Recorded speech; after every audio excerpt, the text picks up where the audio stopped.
का फर्श बेकार हो गया तो पाँव में भी क्रीम लगा दिया, किसी किसी की खिड़की बेकार, किसी का पूरा सोफा सेट निकल गया,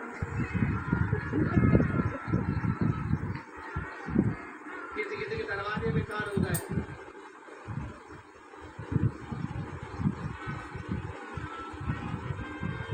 और फिर भी कई तो ऐसे हैं कि वो किराए के मकान में अगर 10-20-50 साल रह लेना, 60 साल रह ले, तो क्या कहे ये तो हमारा मकान मालिक के छोड़ना पड़ेगा। नहीं खाए तो छोड़ो, ये तो मेरा, मैंने टीन सही करवाई, मैंने फर्श सही करवाया, मैंने खिड़की सही करवाई, दरवाजा सही करवाया, ये मकान तो मेरा है। लड़ाई हुई किराए के मकान के मालिक से, लड़ाई हुई, मालिक ने जो केस लगाया आखिरी में पुलिस वाला आया, धक्के मार के निकाल के चले गया। उसी तरह मकान पर अब तुम क्यों नहीं, हम ये तो सभी रमन, हम तो इस 20 साल से तुम नहा रहे धोवा रहे, खूब जोरदार कपड़े से सजा रहे और खूब जोरदार इत्र प्रफुल्ल सब लगा रहे। अब तुमने तो सोच लिया कि ये हमारा, फिर में ऊपर केस चला और केस चलाने उन्हें धक्का मार और निकाल दिया बाहर। शरीर खाली पड़ा, पिंजरा खाली पड़ा और उड़ गई आत्मा। बस दूसरी शर्त ये है कि मकान को साफ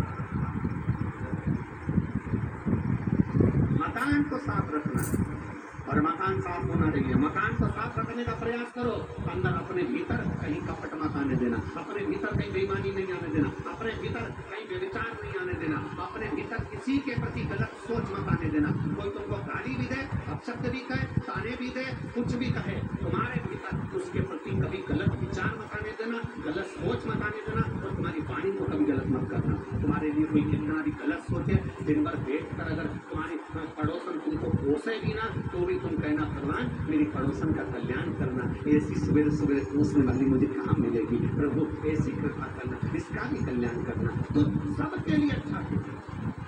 सर्वे भवन्तु,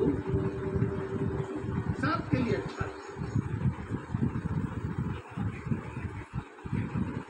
और होठों पे लिखना नाम प्रभु, जिह्वा पे लिखना नाम, ये जिह्वा पर गाली मत लीजिए, ये जिह्वा पर फालतू की चीजें मत लीजिए, ये जिह्वा पर किसी को शब्द कहने का मत लिख देना। इस जिह्वा पर लिखना तो केवल भगवान का नाम लिखना। और मेरे ओंकारेश्वर बाबा आपके चरणों का दास हूँ और आप भी कहना मैं आपके चरणों की दासी हूँ। इतनी कृपा करना कि इस वाणी से केवल भजन हो, लोगों का कल्याण हो और लोगों के आनंद की बात हो, कभी किसी की निंदा मेरी जिह्वा से, मेरी वाणी से कभी ना हो, कभी नहीं।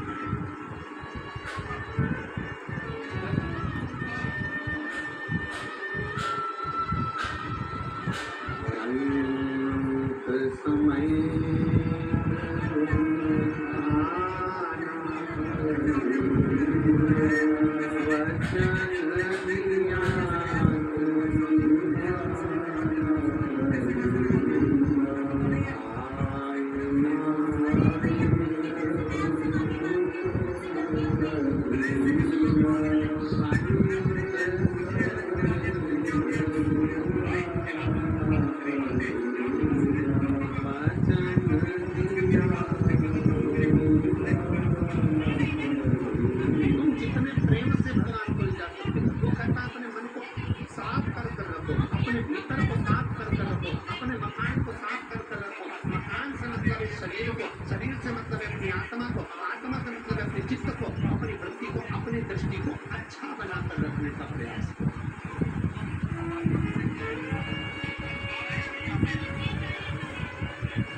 जम के बोल दो जरा।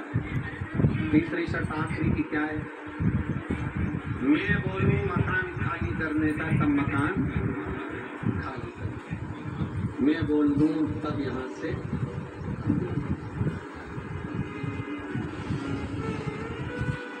मैं बोलूं तब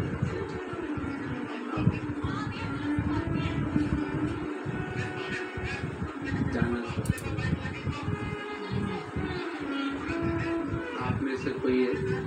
एकाध व्यक्ति ऐसा हो जो कसम खा के आया हो कि मैं मेरे काका जी की कसम मैं मरूंगा।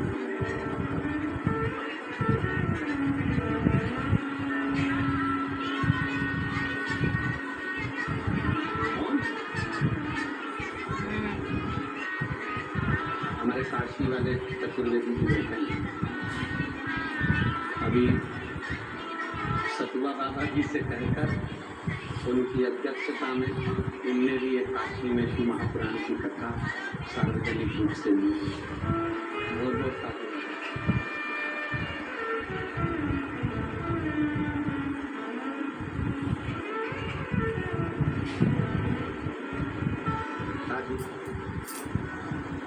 कोई कह दे भला कि हमको कभी प्राण नहीं छोड़ेंगे, नहीं हम मरेंगे ही नहीं, चाहे कुछ भी हो जाए। क्या कर लोगे तुम? हमें यही मानिए। तुम जिद पे अड़ जाओ। कंस जिद पर अड़ गया था, रावण जिद पर अड़ गया था, हिरण्यकशिपु जिद पर अड़ गया था, हिरण्याक्ष जिद पर अड़ गया था, तारकासुर जिद पर अड़ गया था। तारकासुर के 3 बेटे तारकाक्ष, विनुमाली, कमलाक्ष जिद पर अड़ गए थे। वितर्क उत्पन्न जिद पर अड़ गए थे। ऐसा कौन है जो जिद पर नहीं अड़ा कि मैं मरूंगा नहीं, मुझे मरना नहीं है? और भगवान देवादिदेव महादेव ब्रह्मा जी से कहते हैं, ब्रह्मदेव जो इस भूमंडल पर एक बार जन्म लेता है उसको मरना तो